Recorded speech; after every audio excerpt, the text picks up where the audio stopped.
This meeting is being recorded.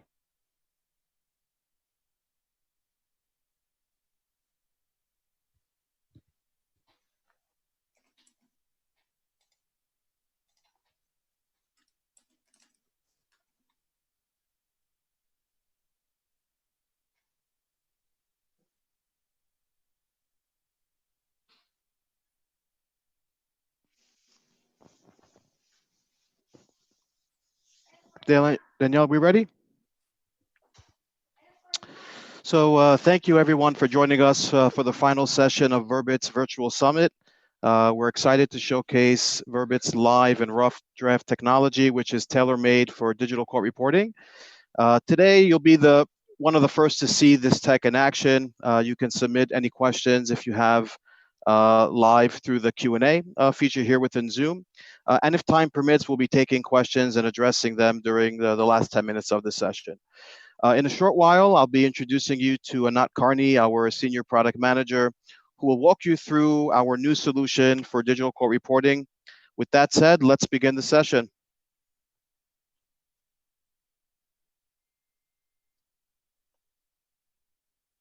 Market trend before COVID, please. So on the heels of the presentation of PwC, there's a clear demand for court reporting that has continued to increase, for example, litigations, etc. However, as we all know, it's no secret that the supply of court reporters has dwindled. In some places, there are only 40% of the court reporters needed to fulfill the demand. Now, there are a few reasons why this is. For example, an aging workforce, few court reporters entering the market, more and more court reporting schools closing down. Next slide, please. So before COVID, this was the trend. And the problem is that during COVID, in the last few months, something interesting happened. A very, very large backlog has been created, and estimates are that it would take 2 years if nothing is done, such as using like other capture methods, in order to fill that backlog. So that means the shortage will become even worse than it is today. Next slide.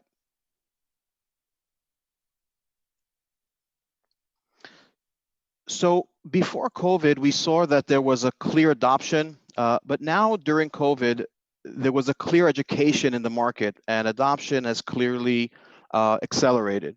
So I would say in the last 3 months, the market has been educated about digital technologies and remote technologies that if not for COVID, perhaps would not come for another 2 to 3 years. However, education is not the only factor driving this innovation. It's also the backlog I spoke about that is another driving factor. Next slide. So there was something that was stopping digital court reporting from penetrating much quicker: depositions, examinations under oath, especially with depositions. For example, the stenographers themselves are able to provide real-time transcription. They can provide rough copies. As you guys already know, in 15 to 20% of depositions, there's a real-time demand, and in 20 to 30%, there are roughs demanded. Now today, digital court reporting tools are not providing either or both. Next slide.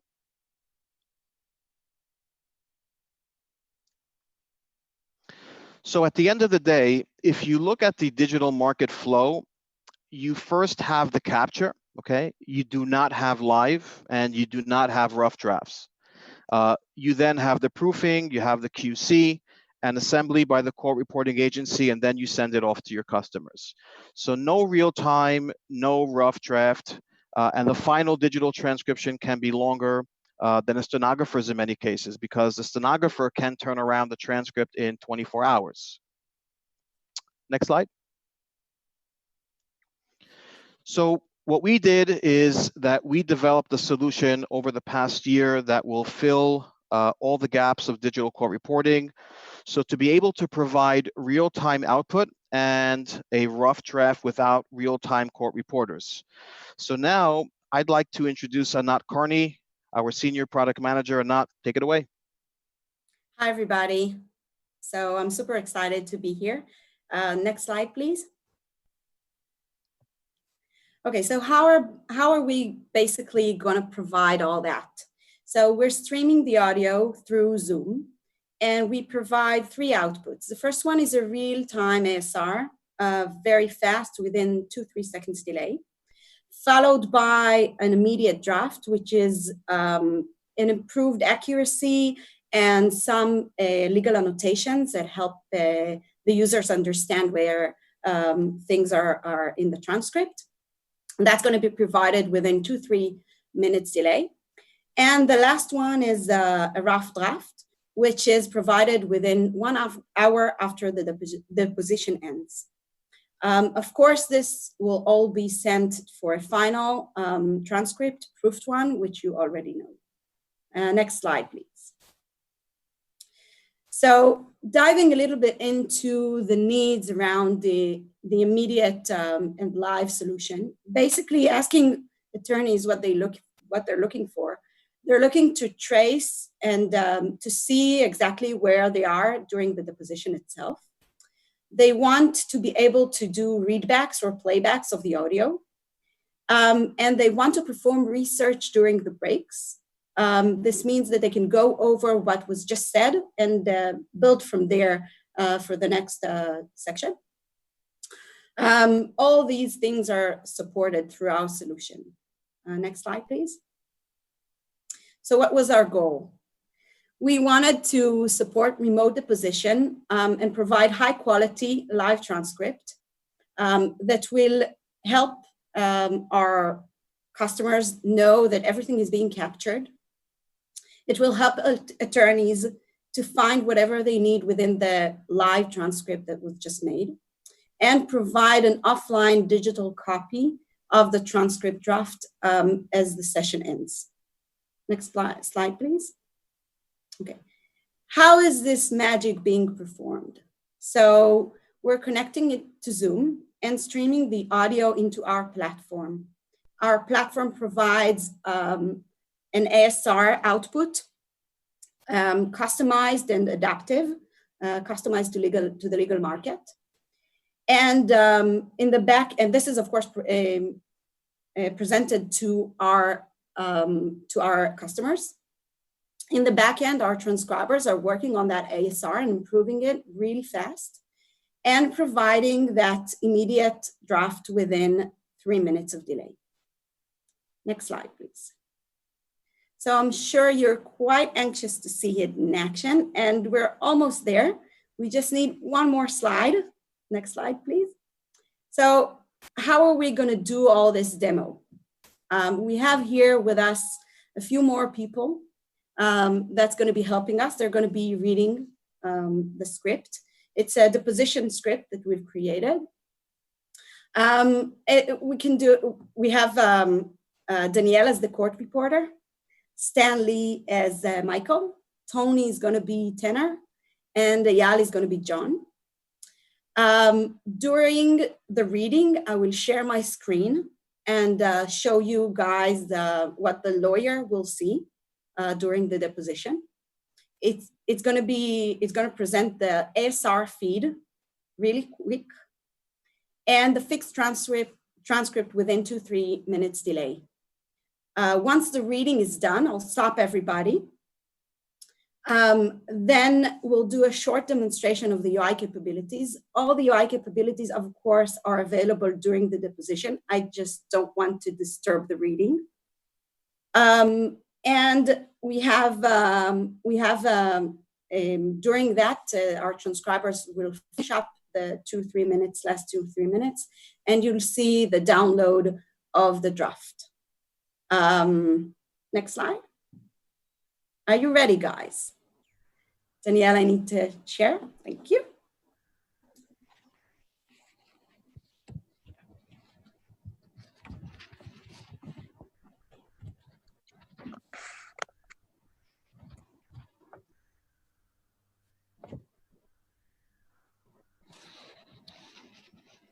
Great. Will all parties present please state your appearance, how you're attending, and the location you are attending from? This is Tanner Schultz, counsel for the plaintiff, Catherine Higgins. I'm at 333 West Vine Street, Lexington, Kentucky, in my office. My name is Stan Lee. I represent Arby's. I'm attending remotely from my house. All right. And Mr. Kramer, will you please state your full name for the record? John Kramer with Arby's. All right. And will you please hold up your driver's license to the camera and wait until it's focused? All right.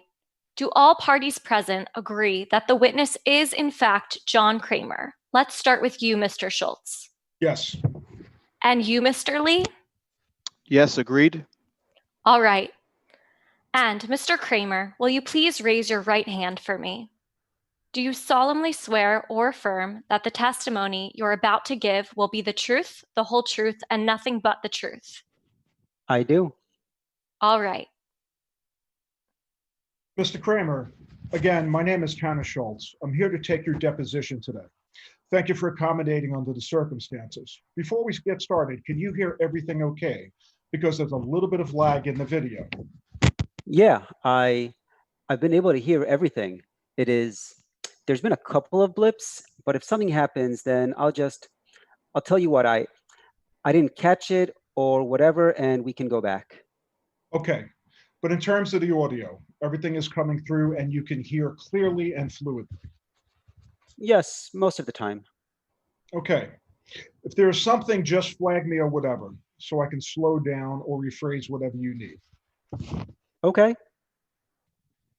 I'm sure you've gone over the ground rules with your attorney, but especially because this is being done by the Zoom mechanism because of COVID, first and foremost, it's really important that we make an effort not to speak over one another. You're going to know the answers to a lot of my questions before I finish asking them, but just try to let me get it out and then answer. And likewise, I'm going to make sure I let you answer fully before I jump back in. Beyond that, I don't appreciate us being very long, but if you do need a break for some reason, just let me know. And otherwise, we'll get rolling on this. Lastly, your attorney may object here and there, and unless you're instructed not to answer for privilege or something like that, or rather your attorney tells you not to answer, it's largely noting it for the record, so it can be contested down the road. So you'll just go ahead and answer after that so we can just keep moving. So to begin, would you mind stating your full name and home address for the record? Home address? Yes, sir. John Kramer, 1207 Indian Springs Road, Mount Sterling, Kentucky. How do you spell your street? 2 words, IDIANSPRINGS. Okay, we'll go off the record for this. Going off the record. Okay, back on. We are now back on the record. Mr. Kramer, I just asked you your date of birth and the last 4 of your social off the record. Were those accurate? Yes. Okay, now other than speaking with your attorney, what did you do to prepare for today's deposition? Nothing. Did you look over anything, any documents? Last night, I looked at the statements from the 2 people from back in 2018. Okay. Did you review the interrogatories, or rather just the interrogatories that were answered in this? Those are the discovery requests that we sent out at the beginning of the case. I did not. Okay. Do you remember assisting your attorney in answering those? Excuse me? I'm sorry. I didn't catch that. Did you recall assisting your attorney in answering those questions? Yes. Do you recall signing a verification page for those? I don't recall that, but if that's part of the process, I'm sure he saw that it got done. Okay. Did you review any, other than the 2 written statements you talked about? Did you review any other incident report or anything? No. Did you review any video surveillance or photographs? No. Any policies and procedures of any kind? No. Did you speak with, is it Dawn, D-A-W-N? Dawn is correct, yes. Did you speak? I did not. I did not speak with her about that. No. What about Sally? No. Did you speak with either of them after this incident occurred? Objection, vague. Can you give me that again? It kind of broke up. It was a poor question on top of that. Did you speak with Dawn or Sally about this incident after it had occurred? Yes.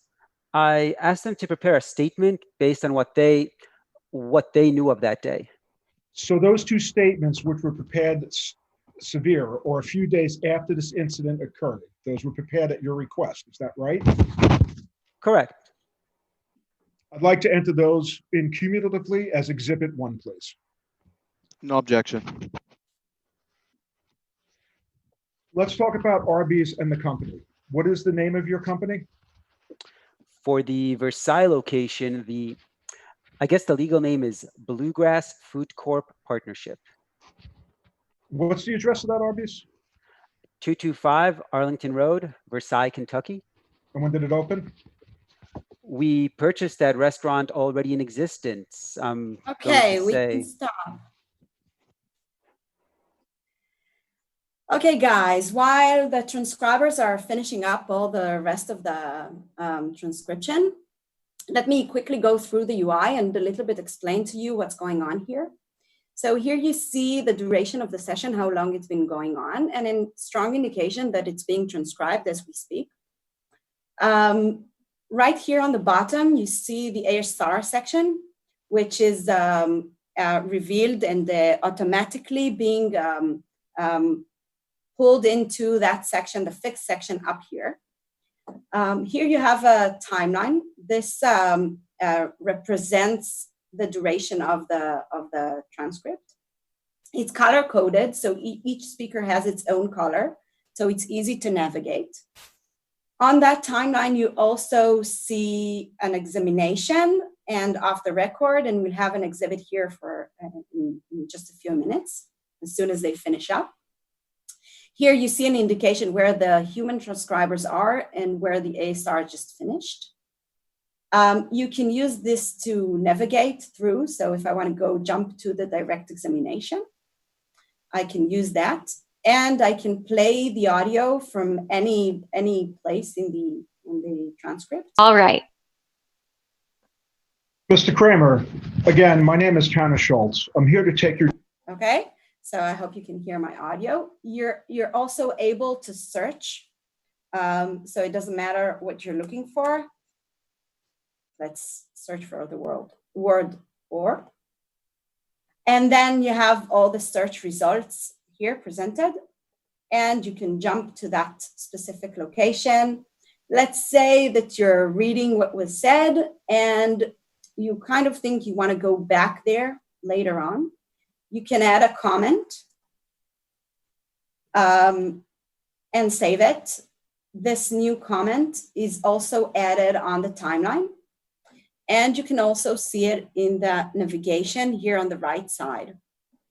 So I can go on. We have all sorts of legal events that being captured here. The first one is the direct examination. We have the off the records here presented, so we can jump and navigate to that as well. Here you have the exhibits marking that was just added by our transcribers as we're speaking. Again, we can jump back on. You see that we're finishing up real quickly. I can add, of course, some more comments and then use this to navigate. So if I have another one, okay, if I just put another comment, I have it here. I can use this to jump and see all the comments that I've just added.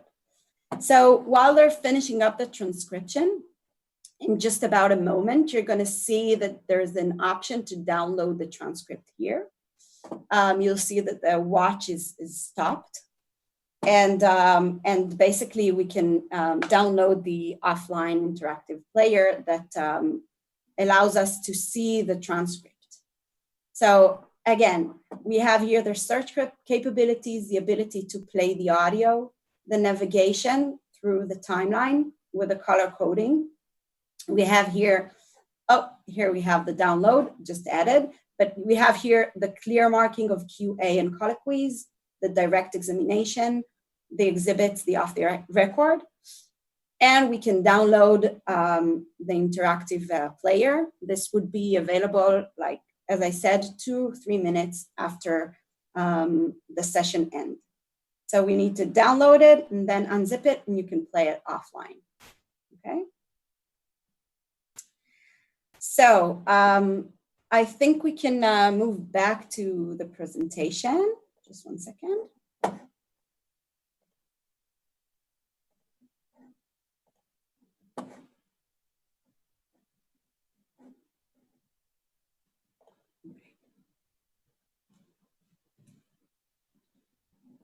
Okay.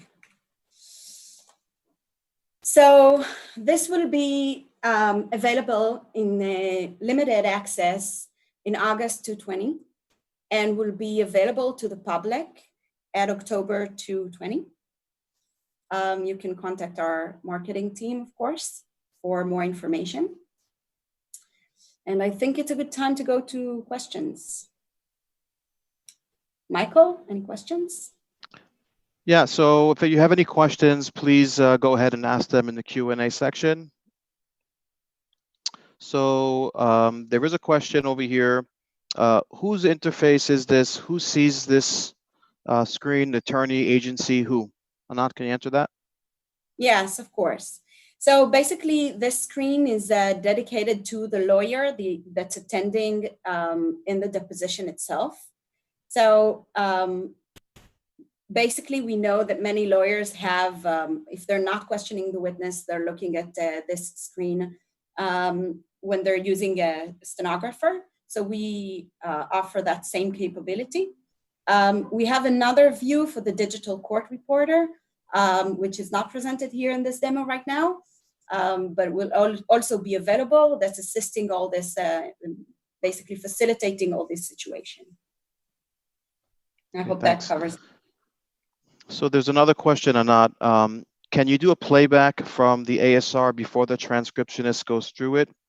So you can do a playback before the 2 to 3 minute delay? Yes, of course. The playback, the adding of the comments, all that capability is available on the ASR section and on the fixed transcript as well. Okay. There's another question. Speaker identification is quite important. Why isn't the ASR section split by speakers?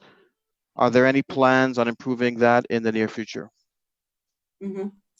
So, okay, yes, we know this is very important, and we're working on improving this as we speak. It's in the oven, as we call it. Basically, providing speaker separation is high technology, especially in real time. And we're improving it, and it should be available very soon. Okay.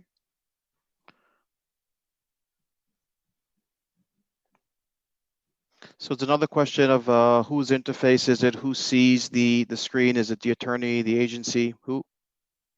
So the attorney itself, when he's in the deposition, it's basically meant for him. I think that I didn't say that the comments that are added within the transcript are personal for that specific attorney. So it's like his own notebook. He can write notes there. It's available offline for preparations for the next day as well. So it's definitely his interface.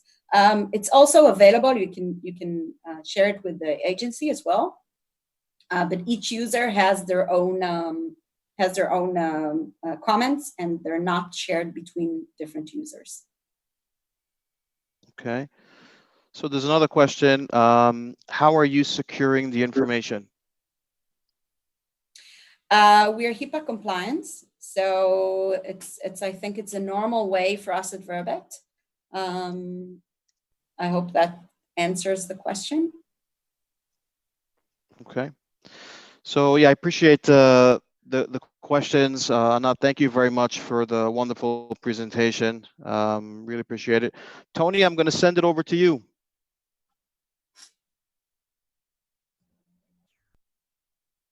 thank you very much. Let me start my video 1 second here. All right, well, thank you, Anat and Michael and all the other participants for the reading. We're just going to recap and close the session. Want to first of all say thank you to the attendees and also to the panelists. We had a diverse panel of panelists today representing agency leaders, technologists, advisors, and our own staff here at the company. And you know, the sense of it is that we had complexity going into this market prior to COVID and change, but then we've compounded that with a couple of other changes with COVID, which is basically an unknown, a current normal, as some of our participants have said, and then eventually a post-pandemic normal. What it's going to be, I think it's hard for us to say, but what we have learned and what we have seen is that the legal system, the reporting agencies, the attorneys, the court system itself has responded very quickly to keep it moving, and has used the technology available today for workable and effective ways to do remote proceedings, depositions, et cetera. It's really accelerated the use of the technology to deliver it. Again, post-pandemic, I'm not sure. I don't think anybody can really answer that, except to say that whatever's in place now will probably become better and established at that. So given these complexities, there was a lot to talk about, and I hope everybody in the audience heard from actual practitioners, from agency owners, from strategy, and to give you a little idea of what's going on, to keep this conversation going. And for that, I want to go to the next slide. I think we can agree on this, although we have differing opinions. I think remote and digital is proving to fulfill needs. The statistics remain clear.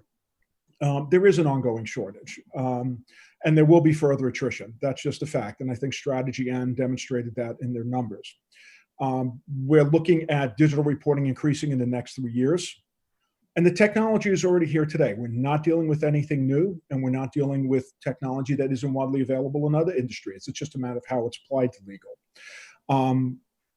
Of my research, and I've done extensive research and preparation for this and in the market and reading the literature, American Bar Association, et cetera, I think the courts have taken a strong lead in adjusting to the technology. And you can just go reference any journals out there in what they're doing to move to remote proceedings. There was the remote voir dire.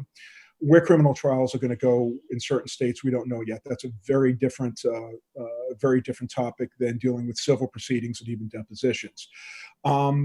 And the other thing we've seen is that the technology itself and the way we can practice today, as demonstrated by Zoom, even within my own company, means agencies are not necessarily bound by locations, which opens up a resource pool that perhaps wasn't there before. So I think those are the key takeaways. We'd love to hear your feedback on that. And with that said, if we can go to the next slide. Just want to give a big thank you again to the attendees and to our panelists. For session 1, The New Normal, Billy DiMonte, Betsy Ertel, Benjamin Jaffe, Jim Cudahy. For session 2, David Blaze. For session 3, big thank you to Mike McDonough, Mark Ivey. For session 4, Tal Fish from Strategy N, part of the PwC network. And finally, thanks to my own colleagues, Anat and Michael, for session 5 in unveiling the rough draft of solution. We gave you an email before. If you have any questions that haven't been answered, please look forward to this proceeding we had today being published and further material. And on behalf of myself and my company and all the panelists, we wish you the very best at this time, and we look forward to speaking to you in the future. Thank you, everybody.